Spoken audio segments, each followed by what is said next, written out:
Good morning. I feel like I need to give a little context, additional context to my career. I've always said with the Guard, it's a part-time commitment and a full-time responsibility.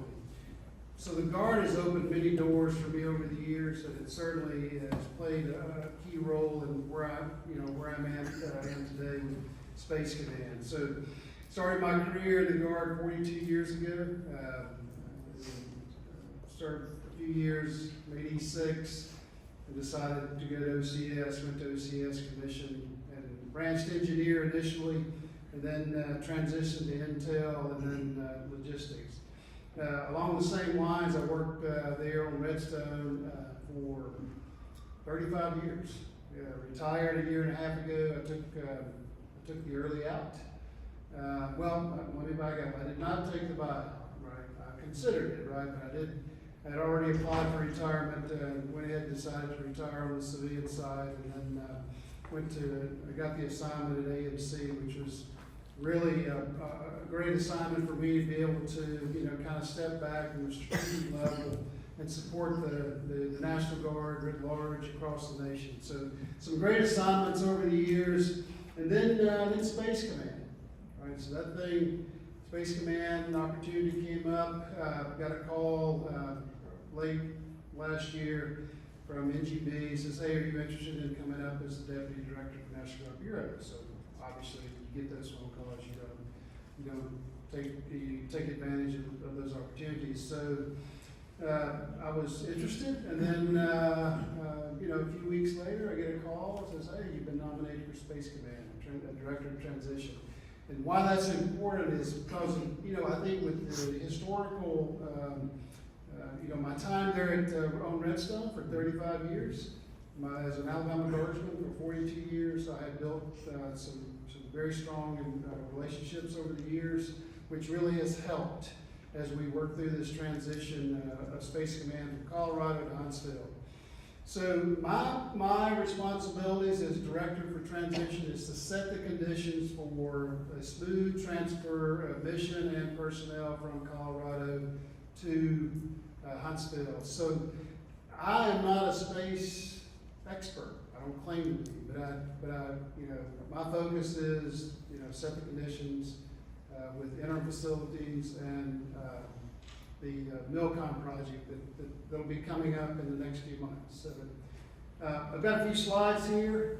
I just want to talk to real quick about the Redstone transition team. So if you recall, back in September, the administration made the decision to relocate Space Command from Colorado to Huntsville. Space Command immediately established a presence on Redstone Arsenal, and from that point on, we started building out the team. So I have a team of about 50 personnel, mostly contractors, because this team is designed to eventually fade away, right? We are a transition support apparatus. So we're setting the conditions for the transition of Space Command mission and personnel from Colorado to Huntsville. We'll talk about how we're going to do that. So I've got 3 lines of effort. We've got the interim facility, which I'll talk about. We've got the command and control facility bill, or the program management office, PMO. So that branch is responsible for the Milcom piece of Space Command, and we'll talk about what that entails as well. And I've got the support structure that supports for logistics, personnel, management oversight, and finance, supporting those 2 branches.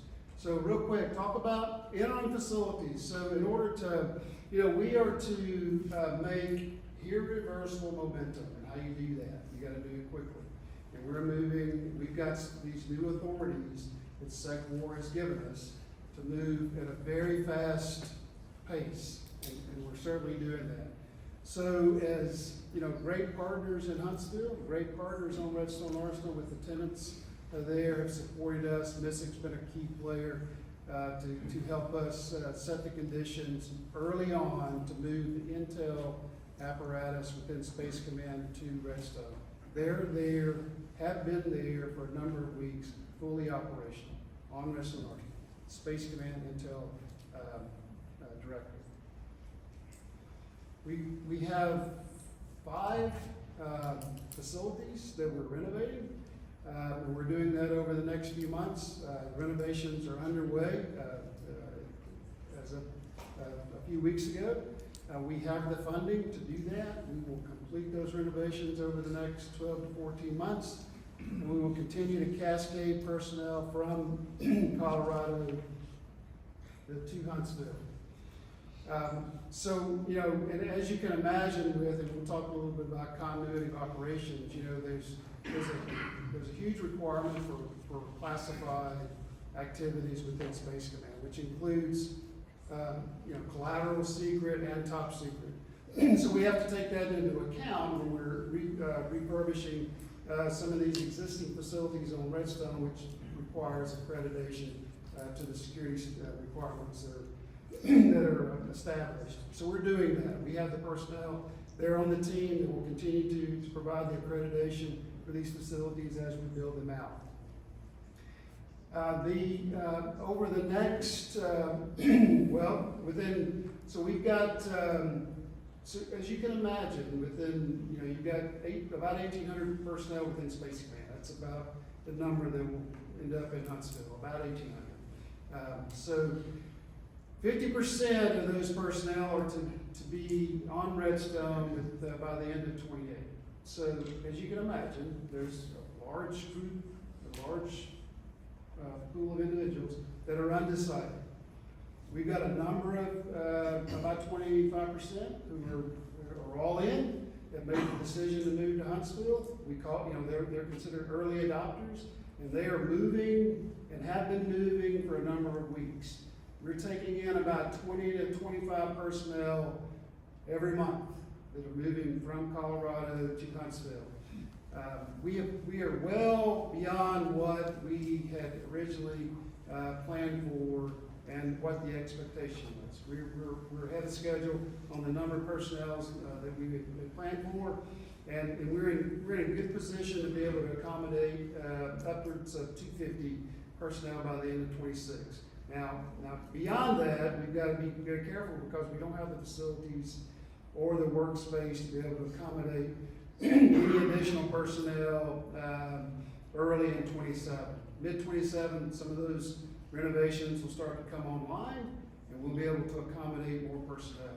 So why that's important is a lot of those unknowns have recently been notified that position will move to Redstone within the next 12 months. So they have 12 months to make a decision.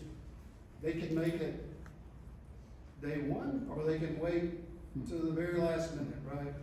But what's key about that, if they make a decision as an incentive from the commander and the command, they get 25% bonus for 4 years. So they'll get 100% of their salary over 4 years if they make the decision to move to Huntsville. So that's a pretty good incentive, right? And they also, the command also got a 10% increase in salary at the beginning of the year as another incentive to try to retain that talent. Obviously, we all know not everyone's going to move from Colorado to Huntsville. There's about 25% now that are hard no, right? So we, you know, as the analysis is conducted, you know, almost daily to determine what mission sets can move from Colorado to Huntsville, you know, we're doing that. But it's been in small batches, right? And you may or may not have seen some vacancies that have come out on LinkedIn. The organization primarily uses LinkedIn, and they'll, you know, and they're trying to branch out to use USA Jobs. You know, that's widely known, at least in this area, probably DoD wide, that USA Jobs is really the go-to system for looking for vacancies, right? But I can tell you right now, Footstall, Space Command uses LinkedIn. So you can go there and find some of the openings. They have a few openings right now, but we anticipate a spike in those openings in the next few months as we identify positions and mission sets that we can move to Huntsville. We talked about continuity of operations. Obviously, you can move the JOC, you know, the Joint Operations Center. You know, that's key. That's the nucleus of the command. That's where everything happens, right? So the JOC would be the last thing to move. But there's other mission sets that you can move over the period of this 2 years. It's 50% of the command in Huntsville over a 2-year period. We can cascade those mission sets within Huntsville. Now, we often will have to duplicate the capability to ensure that there's continuity of mission set and there's no risk to losing mission capability as we conduct the transition.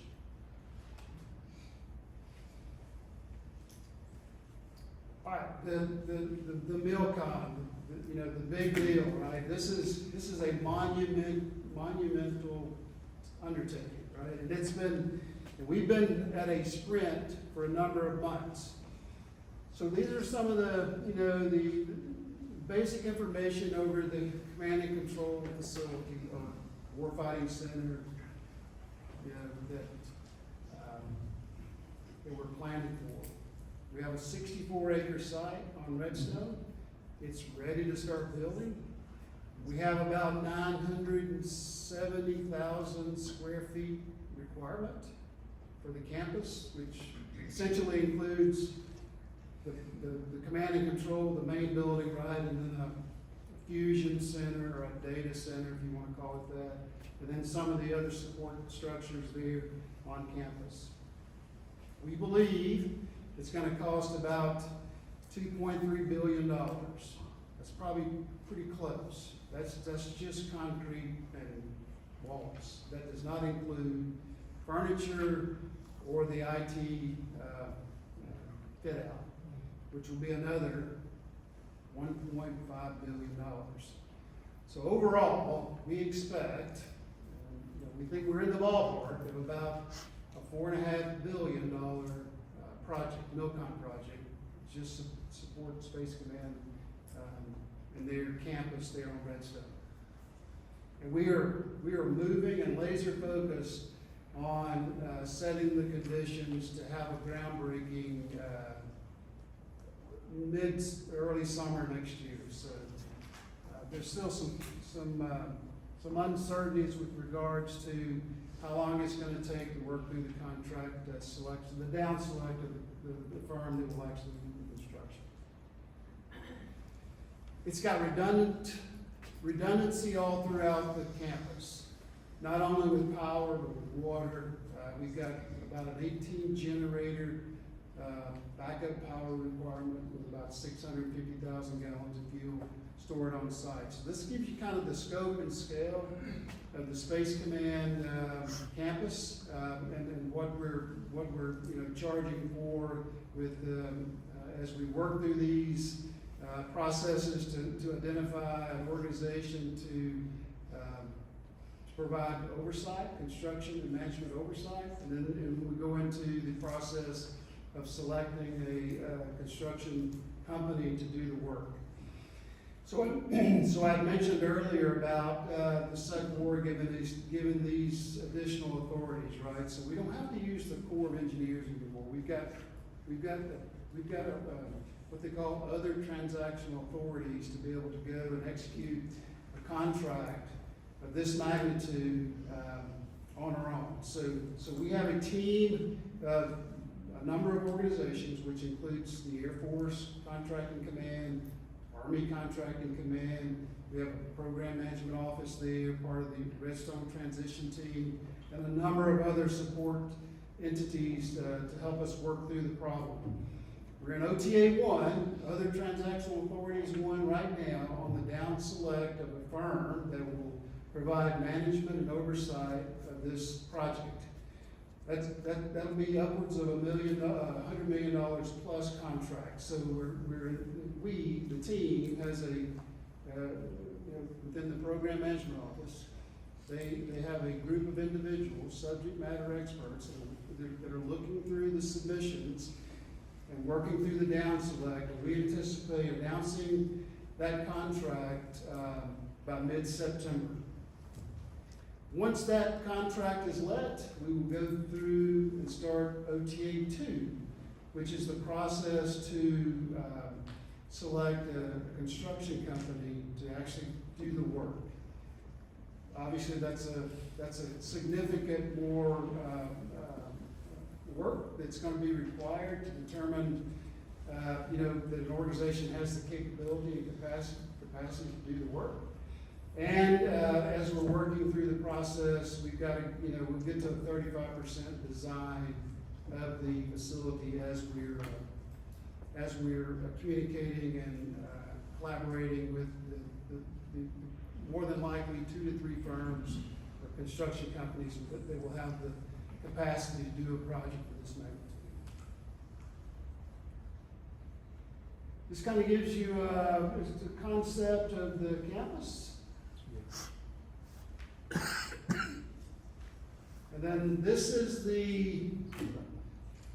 an artist rendition concept, if you want to call it, of what we believe the building should look like, right? The final recommendation is really, we're asking industry to provide their input, give us some recommendations of what they believe the building should look like.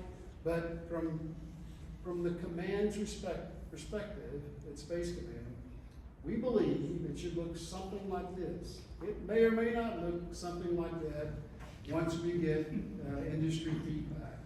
So we're excited to get into that period where we're collaborating with industry and taking their recommendations. Obviously, we've got core requirements that are baked into the facility, but there's room for industry to give us recommendations on how to incorporate those capabilities and the aesthetics of the facility. So more to follow, but this gives you a general idea of what we believe the facility should look like.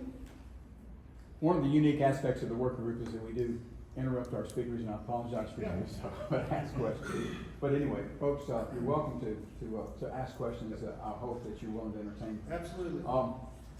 When would you consider, or when do you consider, I know that this has been given a lot of thought, the point certain, I delete the word certain, the point in which you will achieve the point of no return, basically. You want to get to a point where it's extremely difficult to change the decision to have made the location of this command Redstone. Yeah. There is a point where you've got a substantial amount invested, you've got a substantial amount of folks that have committed to move and moved, that you would consider that it becomes a little more confident this is a sustained, this decision can be sustained and is permanent. Is there a date or a period of time when you think that has taken place? There's no date. We're not at the tipping point yet, right? But I believe that you've got Epic here, you've got Iran that's going on. So that's eating a lot of resources. Obviously, we're confident, right, that we'll get the tranche of funding in the first quarter that should get us to the point of no return. So we got to get through. We got to get to that presidential level groundbreaking in the summer of 27. That's the target, right? So what you've seen over the months, you've seen a ribbon cutting from the 3305. That's the Intel folks. There's been some other press releases we're trying to keep the community informed, right? Show that momentum because there's a lot going on out there at Redstone in support of Space Command. So we had recently the Alabama National Guard came out, had engineers, horizontal engineers for 2 weeks in an AT status. At no cost to Space Command, at no cost to Garrison. They were in an AT status. So all the cost is already baked into their AT.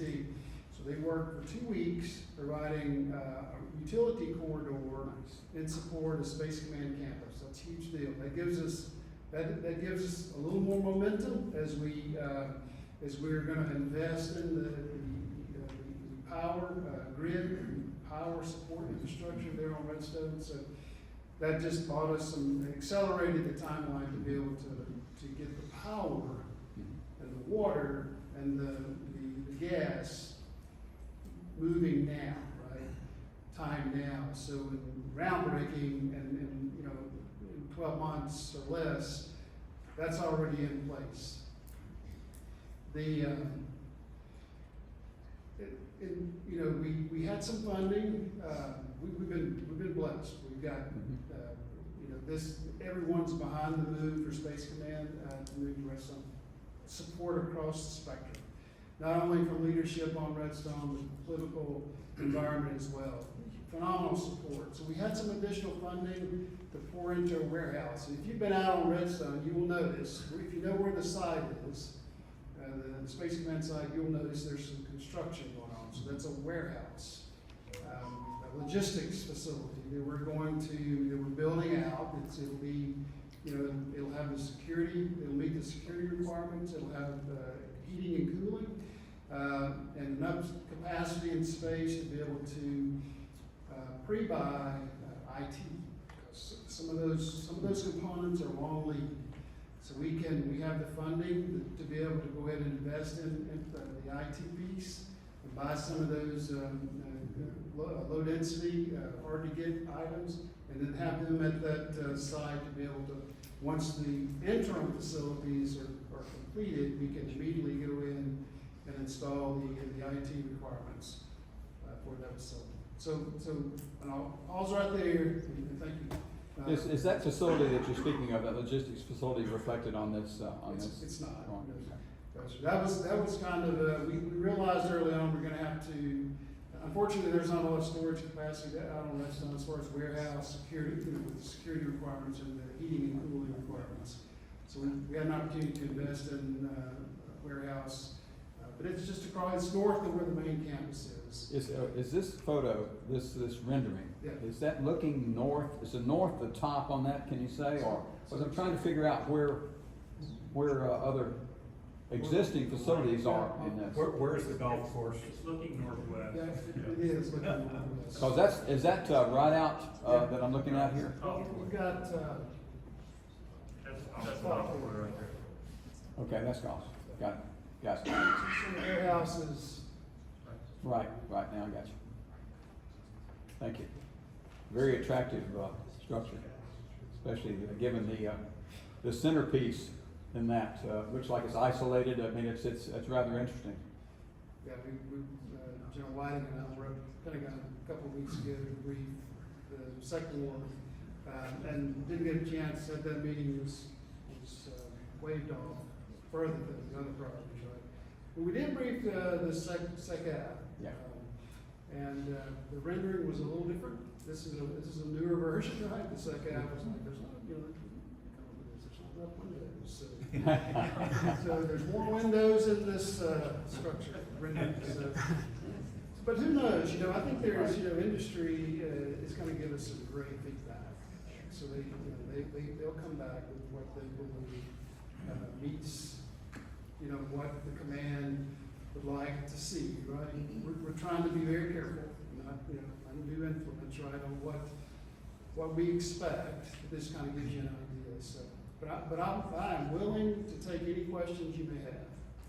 Yes, sir. So what effect, if any, would a CR have on this going into next year? Well, they could, you know, it depends. It's not going to impact, it may lag the OTA 2 process. We should have enough funding to be able to get us at least through most of that process over the next few months. But it could have a potential impact. So, you know, it's really, you know, we try not to focus on that. You know, we're moving forward, right? It's, you know, even the potential for a protest. We're you know, if there's a protest, it will happen. We will be wired tight from a legal and IG perspective, And we're gonna continue to march forward, because we can't lose that momentum. We've got, once this contract is let, right, we've got about 48 months to complete the construction of the facility. So that gets you to about 2031, with the completion of the campus, and then the movement of the other 50% of the command to Huntsville, which includes the JOC. Sir. Sir, you have a good plan. It looks like that clearly has been well thought out and put together. How well is the state and the region working with you to do what needs to be done external to the facility, external to POS, to get Spacecom ready to come here? It's been, the support across the nation has been phenomenal. You know, we've got 100% backing from the state. State has gifted the organization, or really Redstone, right? But we'll, you know, Space Command will benefit from the gift of several $1 million to build housing. So there will be 15 additional houses constructed on Redstone. That construction should start later this year, maybe early next year. So phenomenal support and, you know, consistent you know, messaging with the leadership, right? The political environment is, what do you need? How can we help? You know, and I will often ask, you know, what can you help me with, right? Give me, because we get that often, you know, and say, hey, what do you need? Well, give me a menu of things you can help me with, right? Because we're getting all those, you know, the community has bought into this, and with the support has been phenomenal. And the support, and as we start, as we move into this window of trying to convince the majority of unknowns out in Colorado to come to move to Huntsville, we're going to execute this orientation program. So the orientation program is fully funded. We have it's been approved. We're at the point of execution here over the next. We would like to have an iteration this year, mid-September. So we'll bring in approximately 20 to 30 personnel from Colorado, and then, you know, those positions will have been identified to move to Huntsville. So those individuals get an opportunity to take advantage of the orientation program. So the orientation program, we'll bring them in, we'll, you know, do it, at least the first iteration here in Huntsville. My plan is to do follow-on iterations in other communities outside of Huntsville and Madison County, to be able to, you know, it's a 3-day event, some structured briefings, half a day each day for them to go out and explore, right? And look for, you know, housing, look, you know, just kind of see if they like the area, and hopefully that would encourage them to make the decision to move out here. But back to my point about the help, right? The support, the community. You gotta think about the position we're in. We gotta be very careful about the support that others could provide to make sure there's no perception of you know, undue influence, right? But we welcome that. We want the community to participate. We want these communities outside of Huntsville, Madison County, to support and host one of these orientation programs. So we're excited about that program, and excited to get the first iteration under our belt in September. Yes, sir. Sir, thank you for the presentation so far. Just a question about future-proofing this C2 facility. And have you given any thought in those 2 OTAs or any direction for how you're going to ensure that we're able to integrate innovation that will come from industry, commercial industry, maybe from allies and partners over time? Is that something you're just looking for the creativity of the design and build folks, or do you have some thoughts of what will be included to ensure that sort of forced development and operationalizing technological innovation over time for the facility? Or yeah, so we have, you know, we have the requirements, the command requirements, right? So we'll take those requirements and bake them into you know, the overall design, and industry will come back, you know, they should understand the requirement, but they could come back and say, hey, we can incorporate this capability that will give you a much better end state than what you're describing, right? So the requirements are somewhat broad by nature, and it allows industry to be able to be creative and to help provide, you know, new innovative techniques, equipment that's out there that may give us a much better capability in the end.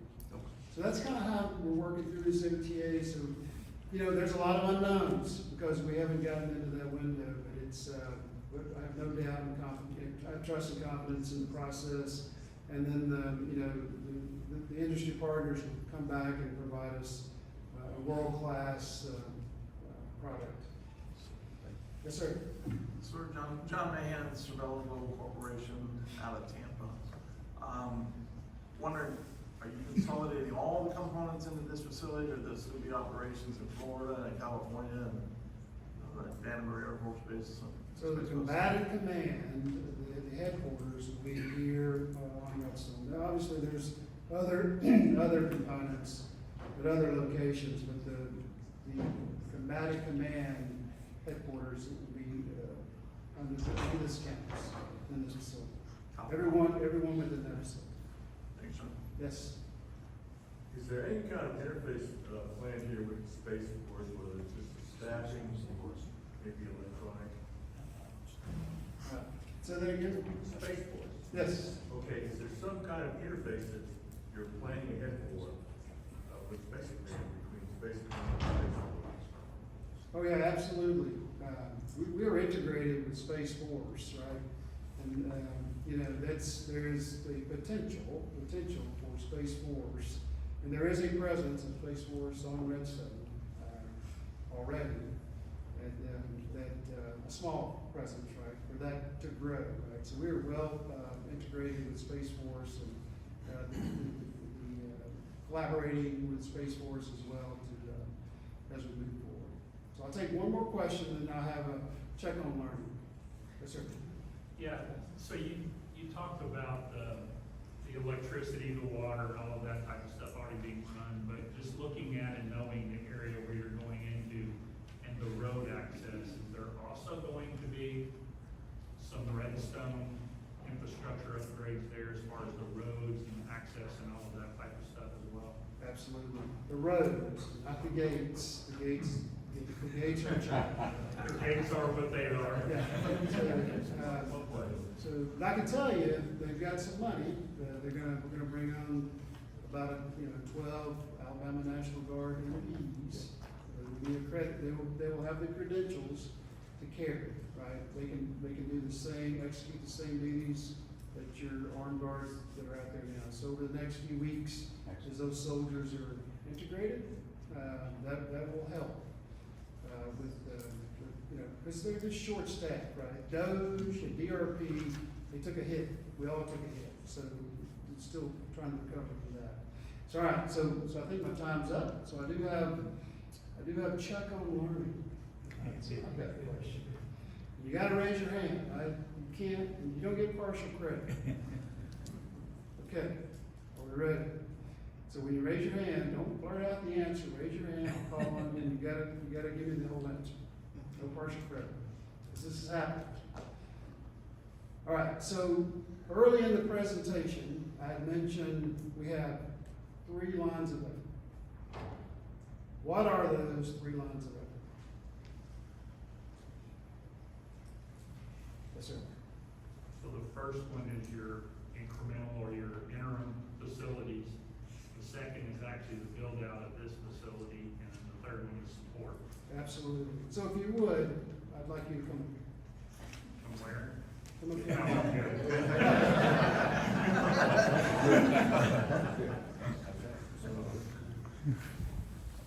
Good. So, Nice to meet you. so we've got our new minted Redstone transition team coin.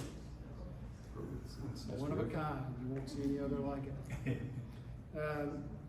never a day without space. That's a Space Command motto. So, you know, we, as you know, not only myself, I've got my deputy, Colonel Rusco. You guys have probably heard him speak. He's a very, very well versed on space capabilities and this Space Command writ large. I am not, and I'll, you know, that's, as I tell, you know, often state, I was hired to set the conditions for the transition, and that's what we're doing. But we enjoy getting out and telling our story, getting the word out. We want the community to be informed. We want the community to be a part of this historical event. And, you know, to be able to sit in the seat, for me, has been, you know, it's been an honor and a privilege. So thank you for answering that question, and it's been a pleasure.